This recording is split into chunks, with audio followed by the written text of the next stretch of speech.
More than a dozen Western powers on Thursday expressed anger that Russian mercenaries working for the controversial Wagner Group have started to deploy in Mali. Those powers accuse Moscow of providing material backing for the fighters. The powers involved in the fight against an insurgency in Mali, including Canada, Germany, France, and the United Kingdom, said they, quote, firmly condemn the deployment of mercenary troops on Malian territory.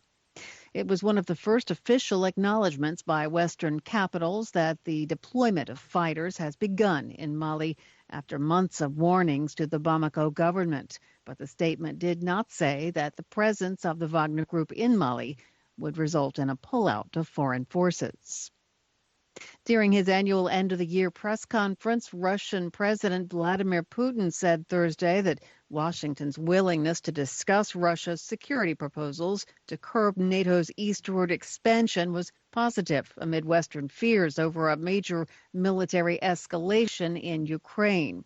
Russia last week presented the United States and NATO with draft proposals summarizing its demands in return for a de-escalation of tensions over the ex-Soviet Ukraine. The document said that NATO must not admit new members into the military alliance and called for no military bases to be established in ex-Soviet countries. Putin told journalists during his 4-hour press conference, quote, the ball is in their court. They need to provide us with some answers. Russia's far-reaching demands were dismissed by several members of the U.S.-led alliance. In the early morning hours Thursday, Hong Kong's oldest university dismantled and removed a statue commemorating democracy protesters killed by Chinese troops around Tiananmen Square in 1989.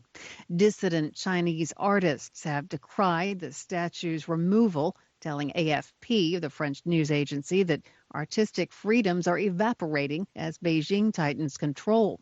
The nearly 9-meter-tall Pillar of Shame, which depicts 50 torn and twisted bodies piled on top of each other, was made by a Danish sculptor to symbolize the lives lost during the bloody military crackdown on pro-democracy protesters in Beijing on June 4, 1989. Author Joan Didion has died. She's best known for her essays, memoirs, novels, and screenplays, as well as her grief over the deaths of her husband and daughter. The cause of death was Parkinson's disease, according to her publisher on Thursday. Didion first emerged as a writer of substance in the late 1960s as an early practitioner of what was called new journalism, which allowed writers to take a narrative, more personalized perspective. Joan Didion was 87 years old. Security researchers say they've confirmed that a third Polish opposition figure had his phone hacked with sophisticated spyware from the Israeli company NSO Group. The senator was hacked nearly 36 times using NSO's Pegasus spyware when he was running the opposition's campaign against the right-wing populist government in 2019 parliamentary elections. The opposition figure says he believes the hacking revelations call into question whether that election was fair. A Polish government spokesman would neither confirm nor deny ordering the hacks or say whether it's an NSO client. A company spokesperson said Pegasus is only supposed to be used against terrorists and criminals. NSO says it's terminated contracts with governments that abuse those terms. 2 British studies provide some early hints that the Omicron variant of the coronavirus may be milder than the Delta version. Scientists stress that even if the findings of these early studies hold up, any reductions in severity need to be weighed against the fact that Omicron spreads much faster than Delta and is more able to evade vaccines. Sheer numbers of infections could still overwhelm hospitals. China has shut down a city of 13 million people in a bid to extinguish a tiny COVID-19 outbreak and chase its zero-case goal.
Hi, thank you for watching.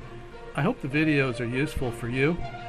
Please subscribe to my channel using the button below.